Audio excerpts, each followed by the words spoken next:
It's time to pick a side. The Border War is on the air with BG and TanMan. Right, gang, welcome into episode 132 of the Border War. I'm the TanMan. We're here with BG, and it's just TanMan and BG today. No Dr. Tom this week. And in the original Cheerwine Studios. That's right. That's right. We are back through. We do not do mini shows here. If you heard a sound stop, it's because we just turned the ceiling fan off. Hopefully that'll improve the audio. Hopefully that'll stop the woof, woof, woof sound that pops up on occasion. Some of you have told me there was a weird background sound on last week's show, and I noticed it too, and we can't figure out what's causing that. So hopefully it's not happening today. It'll be all right. Yeah. You can follow us on Twitter at The Border War. He is at BG_Border War. I am at Tar Heel TanMan. We are on Facebook. We are on YouTube. We are on a multitude of platforms, BG. One just got added. We are now on iHeartRadio. They finally accepted us. So now we are basically everywhere. We are everywhere all the time, but now we really are everywhere. I still don't want you guys to listen to us on iHeartRadio. I'm still boycotting them. I don't care if they finally... It's easy to jump on the bandwagon now. Yeah, well... That we have tens of thousands of followers. But where were you when we only had dozens of followers? Where were you then, iHeartRadio? Yeah. What I said. That's right. Let's start talking about football. All right, BG. A couple weeks ago, we did our... Can't put it off anymore. Our SEC and ACC previews. Yeah. You showed absolutely nothing but disrespect to my Tar Heels. Yeah, I really didn't. You kind of did. Intend to. No. You had like this weird look on your face, and you were really happy to say that. I was happy to upset you. I thought it was pretty low class, but it is what it is. We're going to start off now since we've done the I'm going to ACC. remind you of that when we pick that NFC East final standings next week. I'll remind you of that because I have a feeling I know where you're going. I'm just going to throw that out there. Just go ahead, though. Oh, BG, we're going to start, like we said, we gave you our SEC and ACC take last week, so we're going to go national big picture to start things off here today. The college football playoff, it is never too early to start picking teams for that bad boy. I think we know where at least half of it is going to come from, right? Kind of. Look, there's a lot of people out there, national guys, not picking Alabama. A lot of them.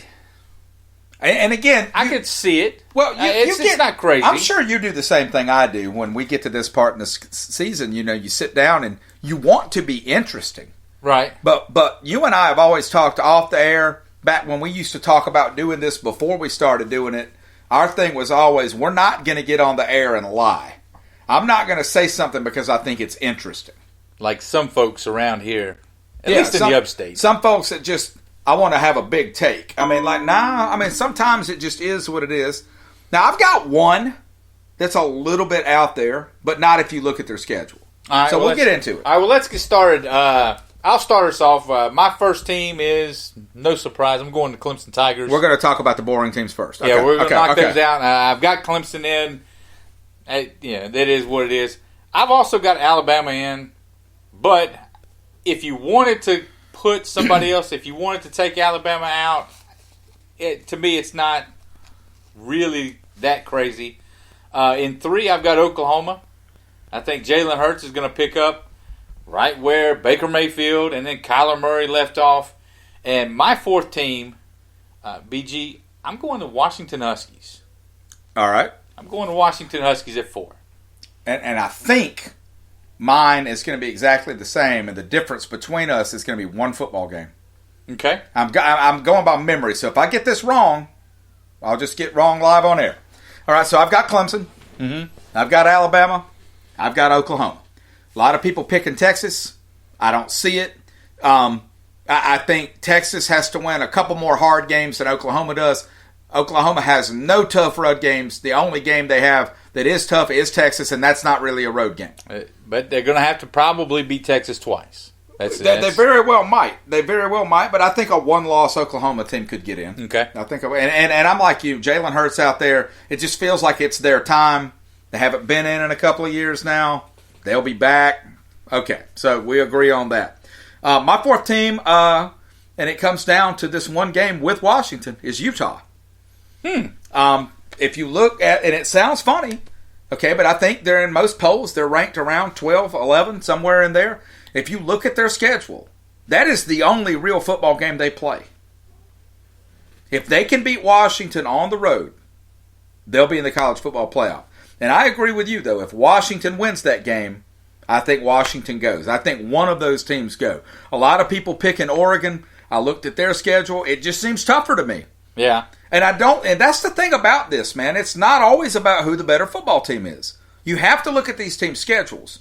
I don't think it's even in the realm of possibility that it actually happens, but don't be surprised. We talked about it a couple of weeks ago. Don't be surprised in the middle of November when Missouri's getting thrown out in this mess. Now, they're not going to make it. Well, as I said, they're going to be like 8-0. If their name pops up, they're going to be quickly dispatched. But what I'm saying is Missouri is a team that isn't even in the neighborhood of that kind of talented. But because of their schedule, you have to at least look at them. Schedules matter. Yeah. And it's not the NFL. These guys do not play equal schedules. Kind of like Mississippi State a couple years ago when they got up to 1 and then lost a couple games. Paper Tiger, right. Yeah. And Utah doesn't play anybody. That Pac-12 South, like, that might be the worst division other than maybe the ACC Coastal in all of the country. I mean, you're talking Southern Cal. I mean, they're a train wreck right now. And, of course, who else is going to put in there? Yeah, well, you have a listener out there thinking, well, right, TanMan, they play an awful schedule. That's why they're not getting in. Well, I don't know what this year's version of the committee thinks is going to be. Who knows, man? I think you and I... They're all over the place. I think you and I are kind of... We went different teams, but I think we kind of had the same line of thinking. Oh, yeah. The Pac-12... We're just picking a different team to win that game. The Pac-12, they've gotten the one team in, or well, two. They've gotten two teams in, but largely they've been left out of this whole process, right? Oh, sure. You look at some of the other teams that you might would throw in the mix for that fourth spot. You've got Ohio State. When you look at their schedule, they've got a road game early at Nebraska. They go to Northwestern. That's going to be an 8:30 kickoff. And then Texas, I think, they play LSU. Texas has got LSU. I don't think that's a good match. They've got LSU at home. It's week 2, I think. But they're looking at 2 potential matchups with Oklahoma. And then you get to me. I think you get to Georgia. They've only got 3 true road SEC games. That's it. Only 3 true road conference games. One of those is going to be at Auburn in the middle of November. And by the time that game hits, Auburn, that might not be as daunting a game as it looks like it could be now, because they've got a pretty tough road before they ever get to that. That program may be falling apart then, because if they're not playing better than they have the last few seasons, I think Gus Malzahn may be on his way out, and they may know it by then. I think you're right, but to me, the Pac-12, Georgia is one that could sneak in and steal that 4th bid. Maybe give the SEC 2 teams. Maybe they knock Alabama out. I think you're really looking at a 12-0 Georgia against a 12-0 Alabama in Atlanta. One of these Pac-12 teams runs the table, be it Washington or Utah. They're going to put the undefeated Pac-12 team in. Yeah, they're not going to leave them out for a one-loss non-conference champion. I agree. Even if it is from the SEC. What about Michigan? Nah. Yeah, I mean, I think this might be the year they finally beat Ohio State. I think it might be, but I'm going to put Michigan in the same boat that I put Oregon. You're going to have to You're going to have to do it before I start believing in you. Well, listen, the thing about Michigan, I was looking at their schedule, and again, I don't have it in front of me, so I'm going to try to not say anything I don't know to be true here, but I think I was remembering, I was thinking it looked like they might beat Ohio State and still have like 2 or even 3 other losses. Well, they've got. I didn't come out of Michigan's schedule feeling like they were going to have a chance to go undefeated. No, and prepping for the show, Michigan's one of the teams that I kind of tossed out, looking for that 4th team.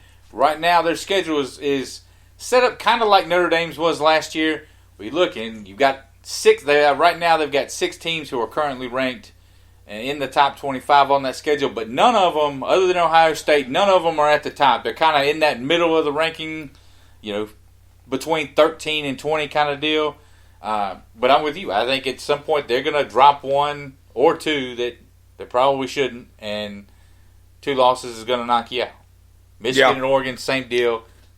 Well, either way, when you win something, when you get into the discussion, really into the discussion, then I'll talk about you. Until then, I'm not buying the hype. And unfortunately, the every year we've had this thing, the most interesting part about those 3 and 4 seeds is finding out who they are, because once that happens, they get destroyed. I mean, there's nothing interesting from a football standpoint, and that begs the question of how long those 3 and 4 seeds are going to be interesting. All right, well, who's your national title game this year, BG? I think I'm going out on a little bit of a limb here. I think Oklahoma wins it. I do. And part of that is just because I just won't do it again. I've picked Clemson 2 years in a row.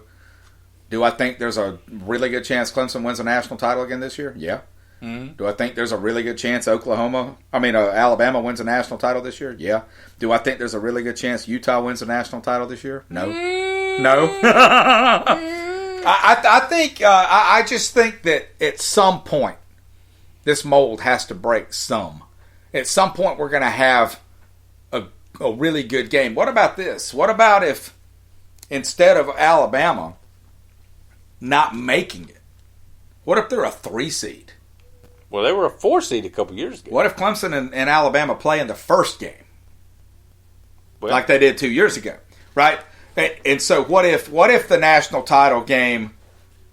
What if the national title game is Jalen Hurts versus Alabama? That's the game I want to see. I think if you could get Clemson and Alabama in a semifinal game, I think, to me, that's what the college football world's to sign up for, because you get the best of both worlds, right? You get your Clemson-Alabama game. But it's not the end. But it's not the end. It's not for the national title, and somebody else, some new blood, gets to come in and take a crack at it. And again, maybe I'm just falling prey to my temptation because I'm so bored with it. I'm so bored. I'm very bored with it. But I am going to take Clemson over Washington in my college football playoff. I know you've got Washington beating who? I know that's a huge shocker. Oh, you mean in the first round? In the first round. In the first round. Okay. No, you think I had Washington? I was really confused. Teams? I thought that's what you meant. I was like, damn. No, I've got the Tigers. Man. Got the Tigers walking the dog on the Huskies there. But in the other semifinal, I've got Alabama and Oklahoma, and again, I agree. I think that I think Jalen Hurts kind of gets his revenge on the thing. I think Jalen Hurts is a better quarterback than what he got made out to be. Sure. Last year, I think he's way better than the thought that he's getting thrown on the trash heap. The last year, listen, I get it. If you give me a choice, I'm probably going to take 2 or 2. But Jalen Hurts has got a lot more to show, and I think he plays the entire year with a chip on his shoulder in a program that we've seen Lincoln Riley take these guys. Yes. And these transfer guys, these one-year stopover guys, and he's turned the last 2 into Heisman Trophy winners and number 1 picks in the NFL. I'm not saying Jalen Hurts is going to be the number 1 pick in the NFL, but I think he is more than capable of leading this team to the playoff, and I've got them beating Alabama. But I think that's where it stops. I think Oklahoma is due for a big breakthrough in this thing. Yeah. They almost got it a couple years ago out in Pasadena with Georgia. I think this is the year. The only decent semifinal game we've ever had. Right. And I think this is the year that they finally get through and advance to the championship game. But look, right now I hate to say it, but it is what it is. Clemson is the big daddy dog. They are the king of the mountain, and I've got Clemson. And I'm not taking anything away from them, and they'll be a more talented team than Oklahoma and Alabama, more than likely. But it is a single football game, and I'm just gonna pick Oklahoma to win it. Hey, I like it. If anything else, just because I need this, I need somebody else to win it. We need a break. Who's your Heisman winner? Okay, so that's where I'm gonna go back to being fair and balanced. I think Trevor Lawrence wins the Heisman Trophy. Yeah. Period. I do think he takes a small step back from the way he finished. I don't think he looks the same way he looked against Alabama all season. But I just think he's got more of an advantage going into this season than I've seen a player have in a long time. And again, you look at their schedule, man, he's going to put up monster numbers. He just is. He's not going to play in the fourth quarter of basically any game, or he shouldn't play. Shouldn't have to play. In the fourth quarter of any of these ball games. Clemson wants that Heisman Trophy, though. That might be the only thing South Carolina fans can say to them, and I don't know why they would care about that anyway. I mean, the Heisman, to me, in a team sport. I mean, I'm glad George Rogers won it. I don't hang my hat on that. I don't. I mean, it's a very political movement, and like we've talked about on the show lately, it seems to be a way sometimes to reward that great team seasons. who's not going to make it into the 4-team playoff. Let's give them a Heisman. Yeah, But in this year, I think this college football season ends up looking a little different. I hope. And so, no, I think Trevor Lawrence wins the Heisman. I'm also going to go out on this really sturdy limb that you seem to be standing on the Heisman pick. But I'm going a little further west. I'm going to Tuscaloosa. Last year, Tua Tagovailoa, in my opinion, should have won the Heisman Trophy. He goes into the SEC title game. Somehow he sprains 2 ankles. Yeah. Right. He sprains 2 ankles. He has a rough day that day. Meanwhile, over in Texas, Kyler Murray is torching the Longhorns. They're winning a Big 12 title. He looks amazing, and he kind of swooped in at the last minute, stole a lot of votes, in my opinion. This year, I think, and we all know what happened in the championship game. I think this year you're going to get a really angry, pissed off Tua Tagovailoa. And an angry, pissed off Tua is not something that I wish on the opposing defenses. I think he is going to put up video game numbers that could surpass even the numbers he put up last year. I think he's going to be amazing. He and Jerry Jeudy are going to hook up time and time again, and I think this is the year that Tua wins the Heisman. Okay. There it is. So both of us do have someone other than a national champion in our mind winning the Heisman. Yes. Okay. Yes. And I agree with that. I think that's a definite. Let's see. That's a definite. Yeah, there we go. I had to get my picks list to rotate here. The picks list is back, I think, for 2 years. I am the reigning 2-time champion in football. In the football picks not list. in basketball. Well, I'm 2-0 there. Have we done that for 2 years? Yeah. Have we? Yes. Okay. We've done the whole show for 2 years. Well, I know we've done the whole show for 2 years. Yeah, we did. Okay. Yeah. Well, it's very ironic. Unexpected even. How about that? Yeah. What about it? It's like rain on your wedding day. It's like free advice that you just can't take. No. Mm-mm. Okay. Sorry. No. Isn't she Canadian? I don't know. This is America. This ain't Canada, man. Why don't you move to Montreal? Let's talk. Winnipeg. With your holy fields. Okay. What? No, I mean, I feel like anything I say is just going to make this part of the show last longer. Say something. No, I really want to do the picks, man. How bad do you want to do the picks? Like really bad Somewhat. or just kind of bad? 6 out of 10. 6 out of 10? I mean, you just rub my face in it, man. I want to beat you. I want to beat you. You want to beat me? I do. I'd like to beat you. Thursday night, maybe you can watch it, maybe you can't. Here at the TanMan household. Most people can't. I cannot.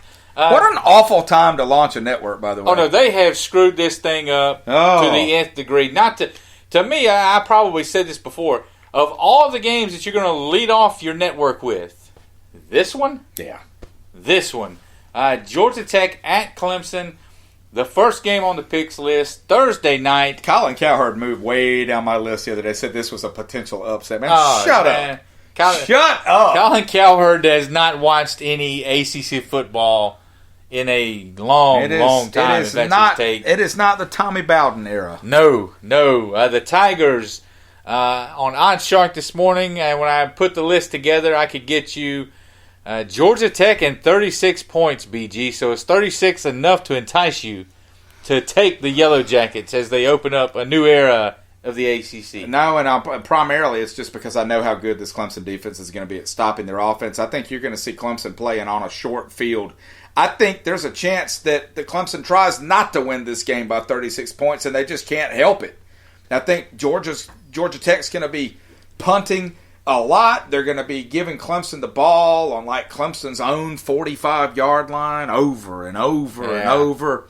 And ETN and some of those guys, they're just going to score. They're just going to score by getting the ball. I don't think Georgia Tech has anything for them. I could see ETN hitting halftime with like 7 carries for $140 and 2 touchdowns.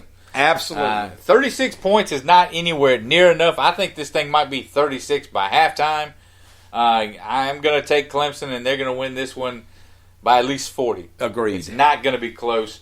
The next one on the list, also Thursday night, Utah at BYU. Listen, you want to go to a game where there is actual hatred in the stands? Yeah. Like this one is it. Yeah. These very underrated rivalry. These two teams hate one another. BYU, a little bit of a down year last year. They are getting 5 points at home against BG's college football playoff bound Utes. Give me BYU in the points. I think Utah wins, but I think this one is a tight ball game throughout. I think it's a tight game throughout, but I think Utah wins by a touchdown, so I'll take the Utes. Next up on the list, Florida Atlantic at number 5 Ohio State. Buckeyes, the former Georgia quarterback. The Fighting Lane Kiffins. Who is it? Someone transferred to Florida Atlantic. A quarterback. Everybody there transferred to Florida Atlantic. I can't think of who. It seemed like they got a big-time quarterback from one of these other big-time schools. But anyway, Ohio State, 27.5-point favorites at the Horseshoe to open up the Ryan Day era.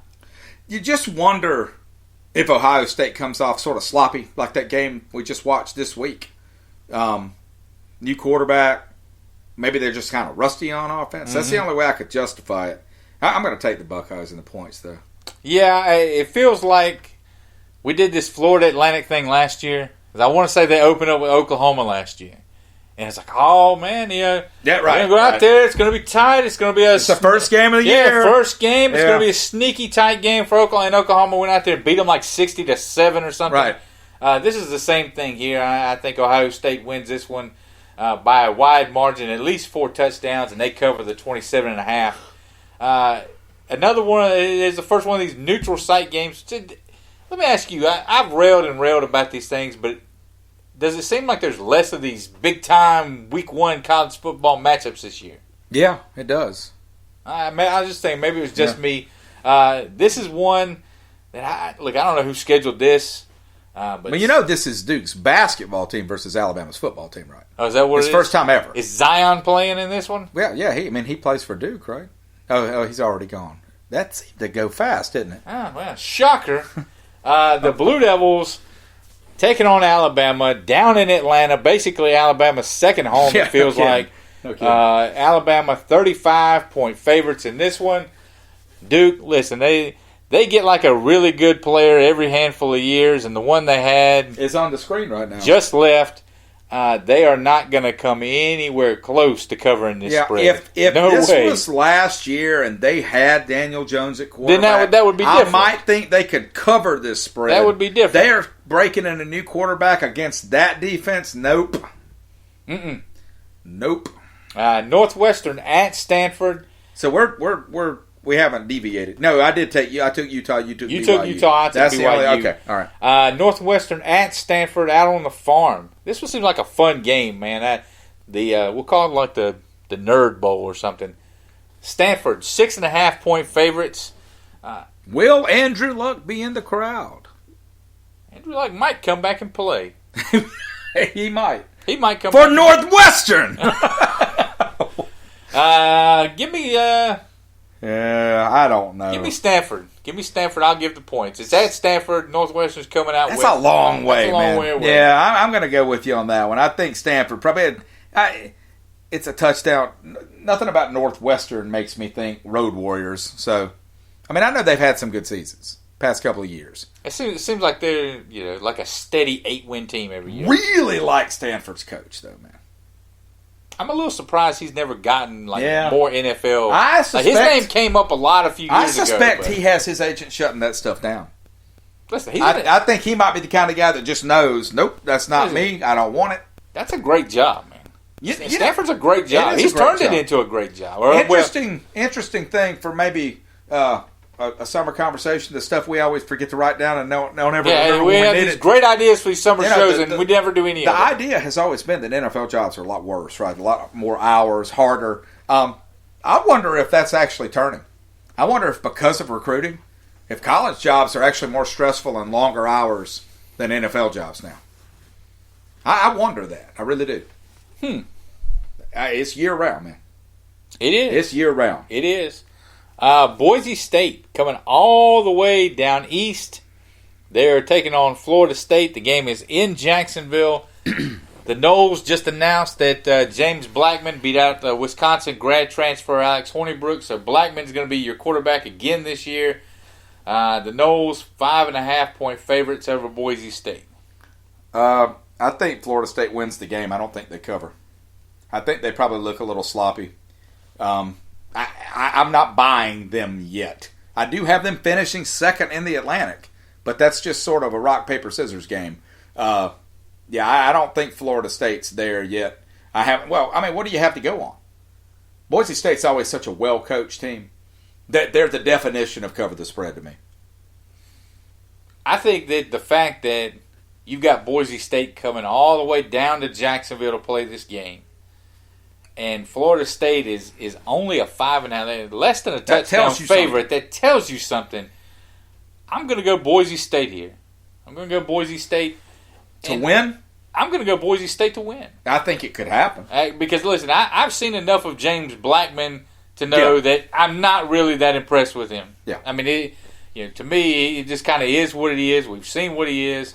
I think he's just painfully average. And so I'm going to take Boise State outright for the win in that one.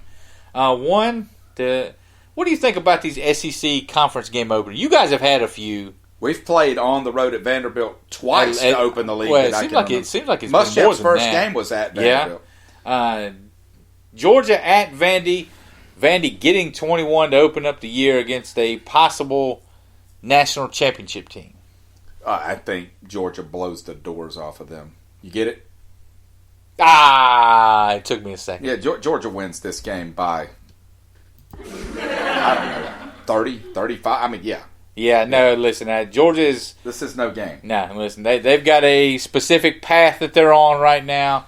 They're not going to overlook Vanderbilt because it's the first game of the season. If this was like the second week of November, maybe Vanderbilt covers. Maybe they cover that spread. Right, because Georgia's just not paying attention. But, man, Georgia's been in camp like everybody else. They want to hit somebody in another colored helmet. And that's what Vanderbilt will be wearing. Look, they are on a specific mission. They've got they know exactly what they quarterback coming they back. know exactly all what that. they've got to do to get through to get where they want to go. And like I said, Vandy's just going to be the first step in that one. I'll take Georgia, give you the 21. Here's one of these matchups we talked about. Oregon, number 11 at Auburn. The Tigers come in the season ranked 16th. This one at Jerry's World. Auburn. Oregon is one of these teams that everybody keeps wanting to say, look, they could be a playoff crasher. Auburn, the 3.5-point favorite in this one. Listen, I'm not high on Oregon, but I'm really not high on Auburn. I'm going to take Oregon in this one to win the game. I'm going to take Oregon as well. I mean, I really did look at them as a possible playoff contender. I think their schedule's just a little bit too tough. Their home road matchups don't work out favorably for them. But in a neutral site game, Oregon's been off the radar. This was a national title game too, right? Wasn't this a national title game? Yeah, I think it was the year Cam Newton won. Yep. They beat Oregon. It's one of the very few interesting games, though, in week one. There aren't that many. No. There aren't that many that jump out at you. The first game of the Jalen Hurts era is going to take place. I think this one's actually Sunday. Houston at Oklahoma. Oklahoma, 24.5-point favorites. Look, we both got Oklahoma in the national title game. I don't think that this is going to come as any shocker. They're going to cover this spread, and it's going to be the first of many. Tom Herman's been gone for a few years now. Yeah, the Tom Herman era at There's Houston cycled through. Very little talent left on that team from those days. They are back to being an AAC team, and Oklahoma is going to pound them into the ground Sunday. Agreed. And the last game on the slate, and we'll talk about this one for a few minutes, BG. Let me ask you, have you noticed there's been a lot of border war mentions? Have you seen this? Oh, yeah. Like a lot of articles. People have kind of they thought of it. Yeah, like they've jumped on this border war thing. This shows time. Listen, we have so rarely rolls around. Look, we have not received a single penny from any of these folks who have claimed recently the moniker border war. Like, this is what the show was based on, right? Yeah. This is how we came up with the idea. Yeah. North Carolina and South Carolina. U of SC versus UNC. Oh, God. What? I know I can't say anything. You can't. The school says this is our name. I'm just honoring their wishes. The school says we are U of SC. What do you want me to do? Continue. Listen, they waved the white flag on that. Continue. I don't understand why it's such a sore point for you. Continue. Oh, I'm going to continue. Why don't you? I'm going to continue. Go ahead. Right to the microphone. See if I care if you continue. Okay, you'll care if I continue. BG, tell me how North Carolina wins this game. Or can they win the game? In a very, very short, you want like a detailed football description, or you want a single word answer? Give me a single word answer. Turnovers. Mm-hmm. Yeah. I think if Jake Bentley, because I'm just going to go back to this same stance I've had right now. I mean, I've been pretty hard on Jake the past few weeks on Twitter because I get tired of people blowing him up. But a lot of Jake's bad stats last year hit people right in the hands. He threw a ball to Rico Dowdle against UVA for first or second pass of the game. It went back for a pick six. It hit him right in his webs, man. That's on Dowdle. All right, so if that kind of crap is going on, then yeah. And to be fair, North Carolina is going to have to just shut South Carolina's running game down. That actually is not the side of the ball I'm the most interested in, though, and we'll get into it in a minute. I'm shut that monster of a running game you guys have down? But under Will Muschamp, it's very simple. South Carolina wins the games where it can run the ball, and it loses the games where it can't. Mm-hmm. Look, on paper, the talent differential here is not close. South Carolina is not an upper echelon team by any stretch of the imagination, but we've talked about it, man. I mean, Fedora just did not recruit well. In the past 2 seasons, he really didn't recruit well. South Carolina's defensive line might be their strength.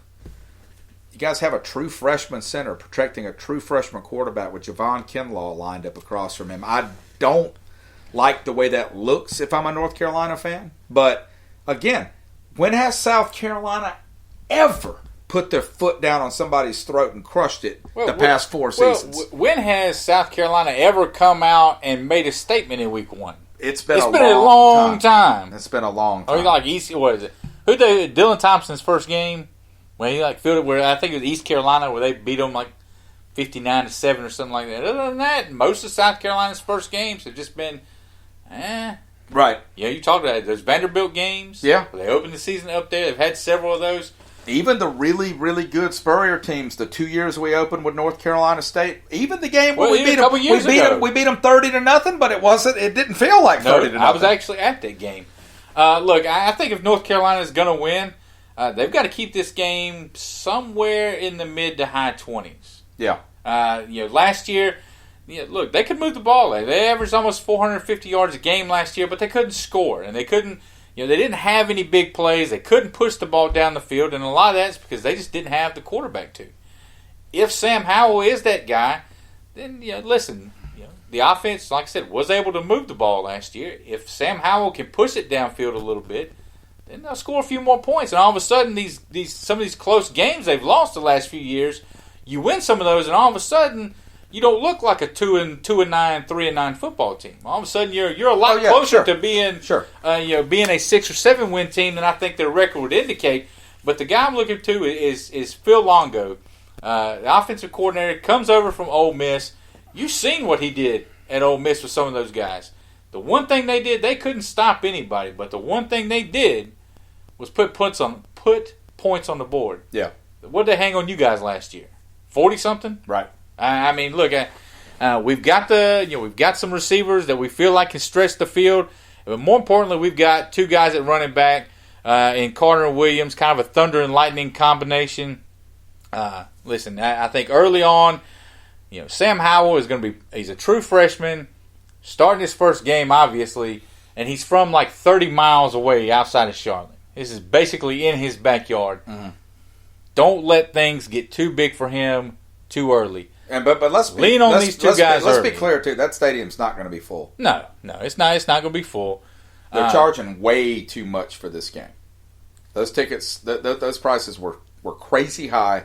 Well, I think if you wanted to sit in the lower deck, it was like almost $100. If you wanted to sit up in the upper deck, it was still like $60. And so, I think they're probably tarping the upper half, the upper deck. I don't know. You guys have a little bit of excitement around your program right now. You guys might have 20,000 people there. We'll probably have about 30 to 35,000 people there.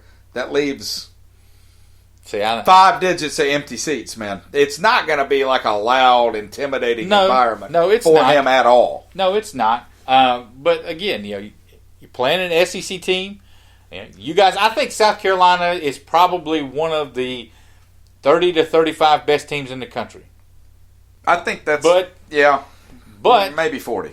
You play in the SEC where we've talked about it. Your recruiting ranking is 21st. That's great until you look at the SEC and you're ninth in the SEC. Yeah. But if North Carolina can keep everything kind of within range early, don't let this don't have a pick six and all of a sudden you're down 14-0 with 8 minutes to go in the first quarter.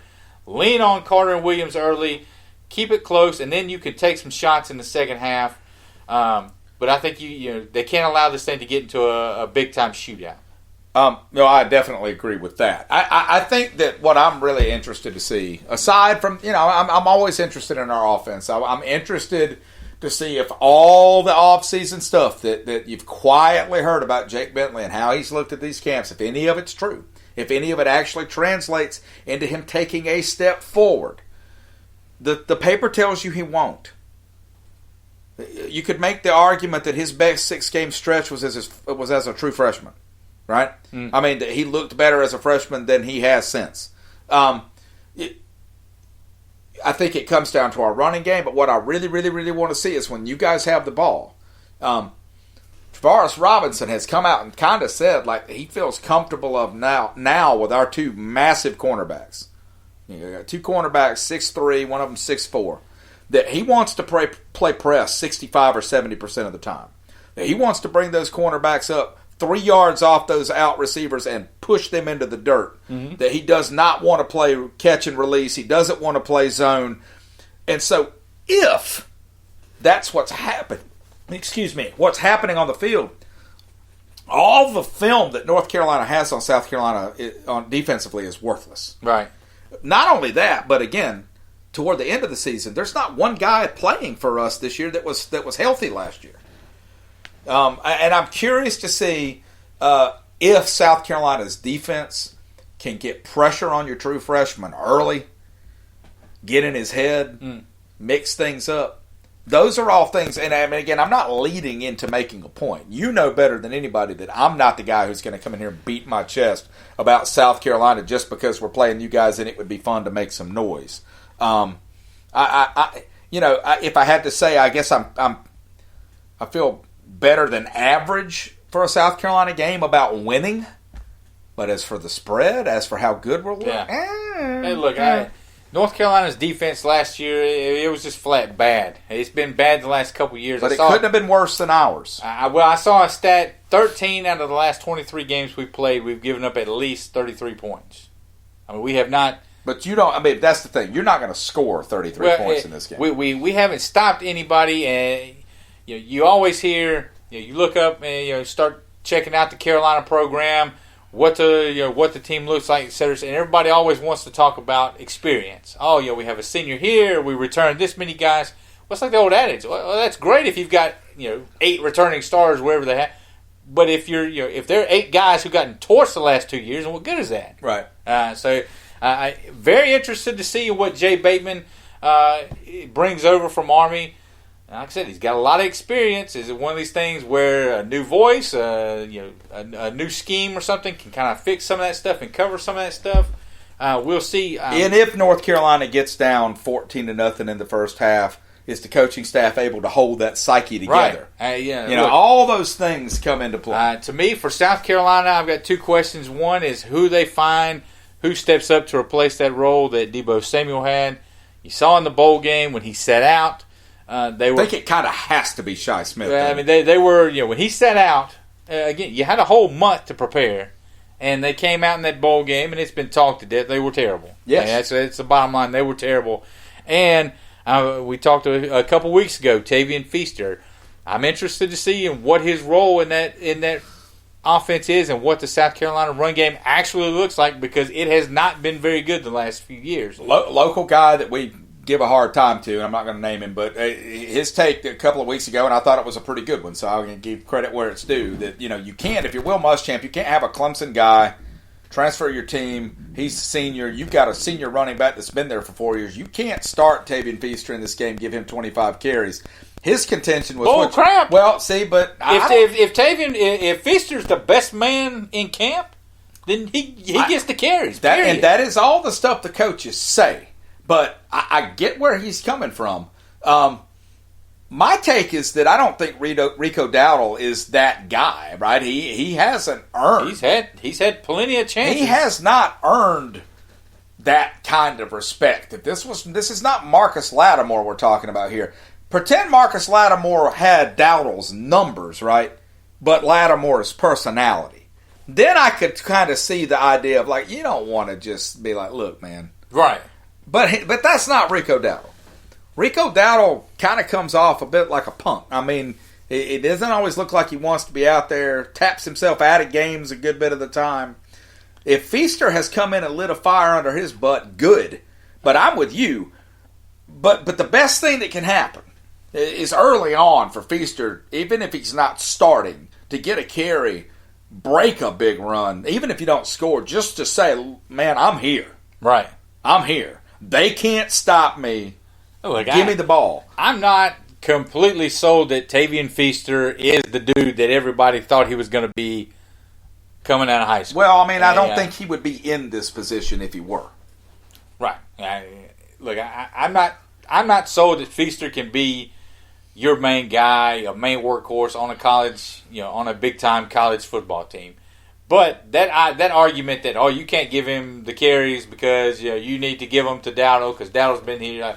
Look, if Dowdle was doing his job, Feaster wouldn't be here. Right. So if Feaster's if he's outperforming him in camp, then give him the carries. That's a stupid idea. That's a stupid idea from a very stupid little man on the radio. Okay. That is what it is. Ring your bell, man. Ring your bell. Give yourself a point. Give me a ding. Stupid little man. That was 3 dings. Hey, I'm fired up, man. 8-point favorites, U of SC, the Tar Heels, getting the 8 points in this one. BG, I have a feeling that what I said I didn't want to happen, probably, it could happen. I think North Carolina could find themselves down 10-14 early. I see this thing being a game where neither team pulls away. It kind of stays at a working margin all afternoon long. North Carolina never really gets close enough to take the lead, but South Carolina never really pulls away. I think a late Carolina score brings them within the 8 points. I'm going to take North Carolina and the points, but I think South Carolina wins the game. I don't want to take South Carolina and give the points, but I guess I should.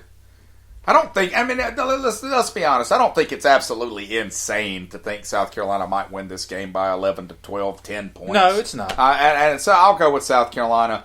But I think it's actually the opposite. I think it's a game in the fourth quarter, and your guy just Look, he's too pumped up, and he does something stupid with a football, and we get a Christmas gift touchdown to go over the spread. But that next week we're sitting here, and you're like, that game was a lot closer than 10 I would love points. it. I would love it. I think this game could be one of the funner games of the weekend. I really hope not. I hope it's. Looking through the slate, I think this could be one of the funner games. I hope.